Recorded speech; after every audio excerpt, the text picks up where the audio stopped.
சாமிகிட்ட போய் கேட்கறத விட பிரபஞ்சத்திட்ட கேட்டால் உடனே கிடைக்கும் அப்படின்னு சொல்லி யூடியூப்பில் பார்த்தேன். திடீர்னு ஒரு பார்க்கணும் அப்படின்னு தோணிட்டே இருந்தது. அப்போ பிரபஞ்சத்திட்ட சொன்னேன், நான் இருக்கேன் அப்படின்னு சொன்னும்போது அந்த காளியே என்கிட்ட சொன்ன மாதிரி இருந்தது.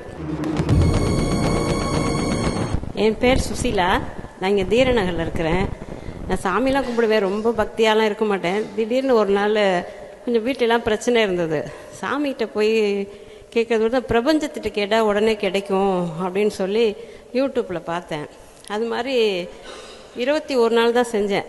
பல அற்புதங்கள் சொல்கிறதுக்கெலாம் நேரமும் இல்லை, அது சொன்னால் பெரிய கதையாக போகும். அப்படி இருக்கும்போது ஒரு முறை நான் டிவி இதெல்லாம் ரொம்ப பார்க்க மாட்டேன். ஒரு தடவை பார்க்குறப்ப ஐயாவை பார்த்தேன். பார்த்துட்டு திடீர்னு ஒரு பார்க்கணும் அப்படின்னு தோணிட்டே இருந்தது.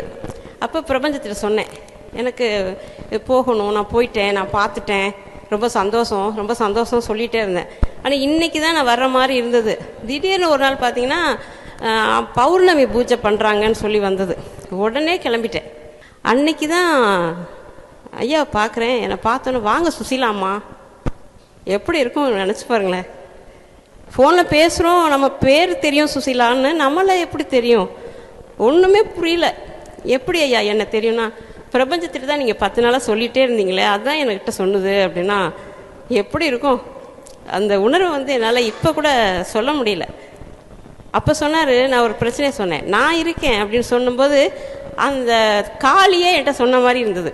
இன்னை வரைக்கும் அப்படி ஒரு பெரிய ஒரு சக்தி என்னுள் புகுந்த மாதிரி இருக்கிறது. இது உண்மையானது.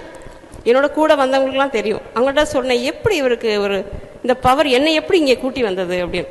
இன்றைக்கி நம்ம எல்லாமே இங்கே சேர்ந்துருக்கோம் அப்படின்னா அந்த பிரபஞ்சத்துடைய சக்தியும் அவருடைய சக்தியும் தான். இது எல்லாருக்கும் கிடைச்சிடாது. நான் ரொம்ப நன்றி கடன் பட்டிருக்கிறேன் ஐயாவுக்கு. வணக்கம்.